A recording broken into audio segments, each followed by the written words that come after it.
been wanting to use this opportunity to teach you something new about migrations. So we don't just use migrations to create database tables, we can also use migrations to edit those tables. For example, in our situation right now, we can't know the user who created the post because we don't have a user ID field in the post table. But we can go ahead and insert a user IDs field in the post table, and then we're going to be able to track what user created what particular post. Okay, so let's go ahead and take care of that. So what we're going to be doing is generating a new migration that is going to edit our post table. Okay, so obviously I can just reverse everything and recreate the post table, but what if you were in production and you can't reverse every change? So what we're gonna do is use a migration. So PHP artisan make migration, and this is gonna be whatever name we want. So we'd say insert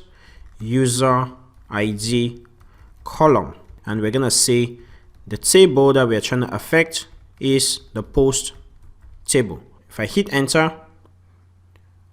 the migration was created for us. So the migration for insert user ID column has been created. So let's head over to the insert user ID column migration, and right there it is. So we are affecting the table column, the post table. So notice how we don't have create here, but we have table right there.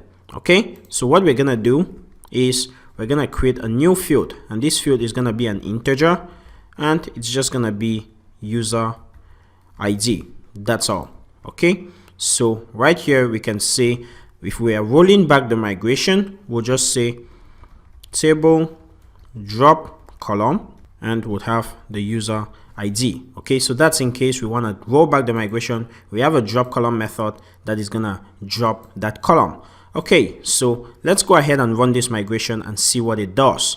So PHP artisan migrate, and in migrated that, let's head over to our database and see what changed. So in our blog database, let's see our post table right there, and we'll check out the structure. So there we have a user ID column that was just inserted, and it's an integer field. Okay, so that's what our migration did. It inserted a new user ID. So if we browse right here, you discover that all of them have a user ID 000 and it's blank.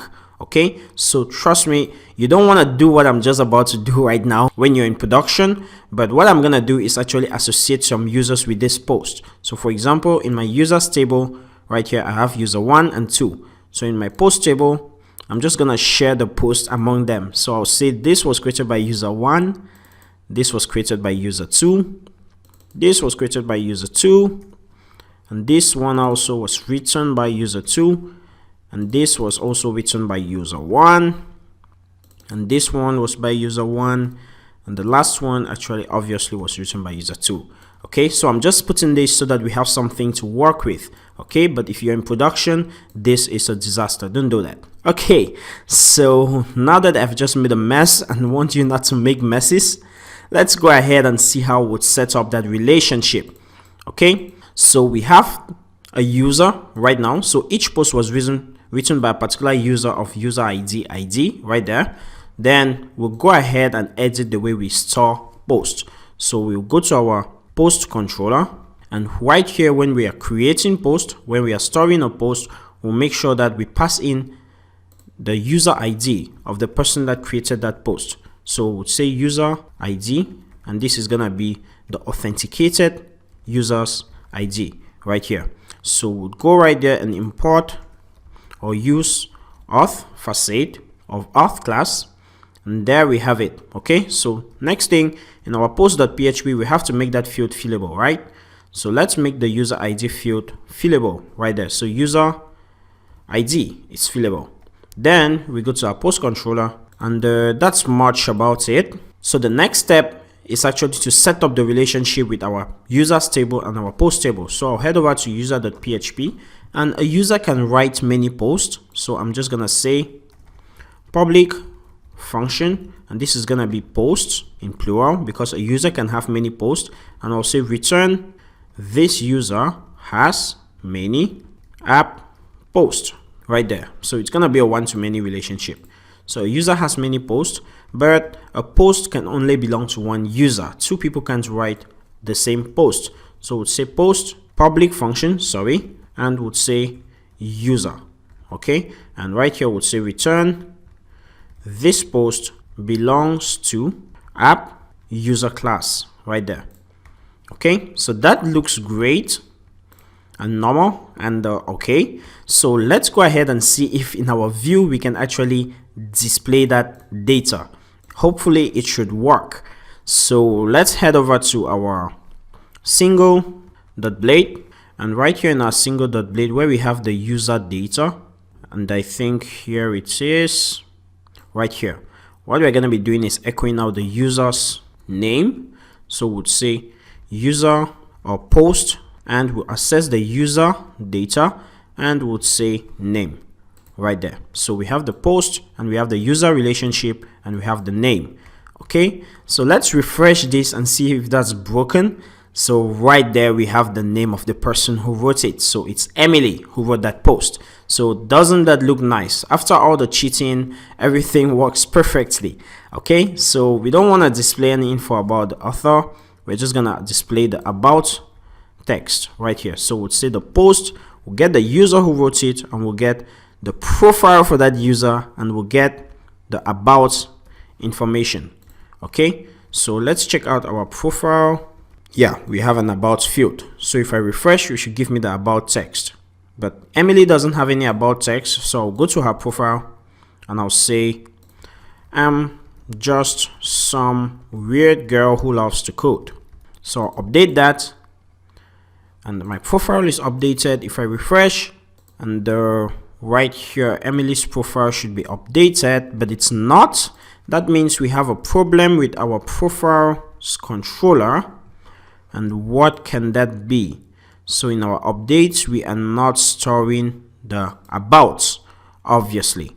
So we are supposed to say user profile about equals the request about right here.